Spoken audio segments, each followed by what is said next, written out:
요즘에 가장 많이 선호하는 거는 실리콘입니다. 걱정하시는 부분이 이제 부자연스러울까봐 보형물을 넣을 경우에 이제 이걸 걱정을 하시는데, 요즘에는 그 아주 디테일한 그런 모양을 조각을 하기도 하기 때문에 보형물이 전혀 표시가 안 나면서 자연스러운 코를 할 수 있습니다. 코가 휘었거나 코 다친 경험이 있거나 해서 2차적으로 이제 폐쇄성으로 오는 비염을 갖고 계신 경우에는 미용적인 코 성형을 하면서 이 비염 치료를 할 수 있습니다. 예를 들면 비중격 망곡증이 와서 2차적으로 비염이 왔다면 비중격 망곡증을 교정을 하기 때문에 비염이 2차적으로 좋아지게 됩니다. 그런데 어려서부터나 체질적으로 이 알러지성 비염 갖고 계신 분들이 있잖아요. 알러지성 비염은 수술적인 교정이 아니기 때문에 이거는 이제 이비인후과에서 상의해서 수술을 여부를 결정하시는 게 좋겠습니다.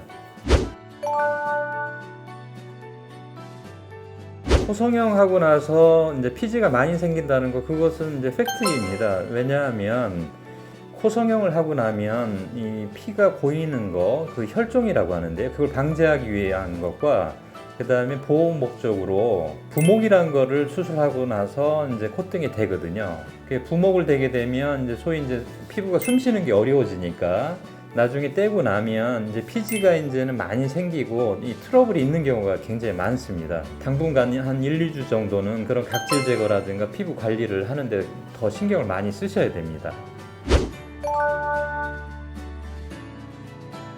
뼈 성장이 완전히 이루어지지 않은 나이에 이제 코성형을 하게 되면 당연히 이제 뼈의 그 발육이 좀 지연이 된다든가 영향을 미치겠죠. 그래서 권해드리는 거는 꼭 만 18세 이후에 코성형을 하시는 게 가장 안전하게 이렇게 수술할 수 있는 나이라고 볼 수 있습니다. 피부가 두껍거나 아니면 피하 지방이 좀 있으신 분들이 분명히 있거든요. 인체 조직 중에 피하 지방이 있는 곳은 살이 찌면 그것도 분명히 이제 지방이 세포가 커지거나 많아지기 때문에 축적이 되는 건 사실이거든요.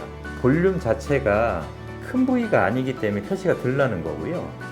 그렇기 때문에 코 수술을 하기 전에 지방이 많다고 해서 다이어트를 할 필요는 없다고 생각을 합니다. 네, 그거 이제 일상생활에서 이제는 굉장히 중요한 문제고 흔히 하시는 질문이거든요. 보통 겉에 피부는 5일에서 7일 사이에 실밥을 제거를 하지만 안쪽은 약간 이렇게 점막성 이런 피부하고 이렇게 겹쳐 있기 때문에 안쪽에는 조금 저 개인적으로는 녹는 실밥을 사용을 해놓고 피가 보이지 않고 새어나오게 하기 위해서 안쪽에는 그 봉합을 이렇게 촘촘히 하는 게 아니거든요. 그래서 그 안쪽에는 상처가 코 기둥의 상처보다 좀 늦게 났거든요. 통상적으로는 모든 상처가 다 아무는 거 안전한 거는 한 3주 정도를 보거든요. 세게 코를 푼다. 만약에 이제 그러면 3주 이후에는 이제 문제가 없으십니다.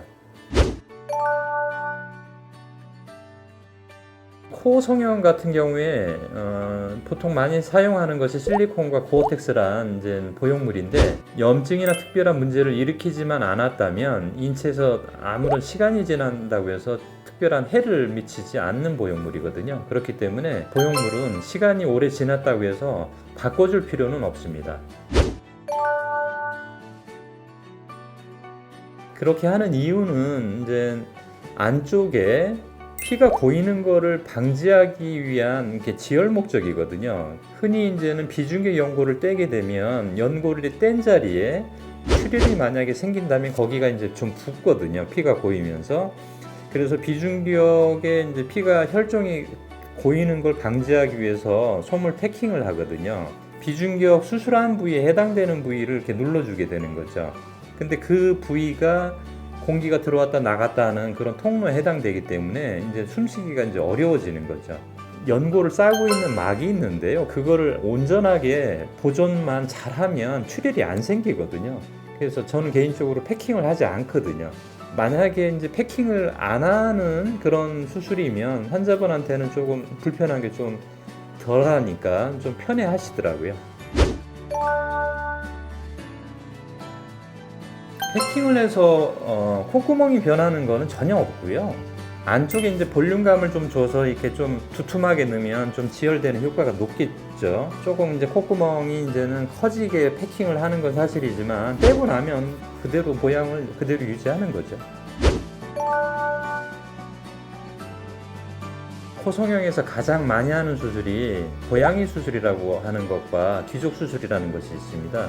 그러니까 고양이 수술은 뭐냐면 코 기둥과 입술 요 사이 만나는 점에 코의 그 전방 그 돌기라는 뼈 조각이 있는데 그 부위가 너무 안쪽으로 이렇게 들어가 있다든가 그러면 입이 돌출이 돼 보이는 사람들이 많거든요. 그래서 코와 입술 사이 각도라고 그래서 비순 윤곽술이라고 하는데요. 요 사이에 있는 그 전방 돌기 위쪽에다가 연골이나 보형물을 대가지고 여기를 이렇게 빼주는 수술이 있습니다. 그거를 하면 좋은 이유가 입이 들어가 보이는 효과가 높고 그 다음에 코끝이 같은 길이라도 더 높아 보이는 그런 효과가 있습니다. 귀족 수술은 뭐냐면 뭐 아시는 분들은 많겠지만 코 날개 여기 안쪽에서 시작하는 이 팔자 주름 시작되는 부분 그 부위가 너무 깊으면 마찬가지로 이렇게 돌출입처럼 보이기 때문에 여기에다가 지방 이식을 하면 입술이 이제 들어가 보이는 효과가 더 높아지거든요. 예, 그래서 그 두 가지를 같이 많이 하고요. 얼굴 전체로 따지게 되면 이제 코는 결국 이렇게 옆 라인을 많이 이렇게 우리가 보잖아요. 그래서 이마하고 턱선까지를 이렇게 옆 라인을 보기 때문에 결국은 코를 높일 때 이마하고 턱선까지 이 라인을 완성하기 위해서 이마하고 턱에다가 지방을 넣는 수술을 많이 하기도 합니다.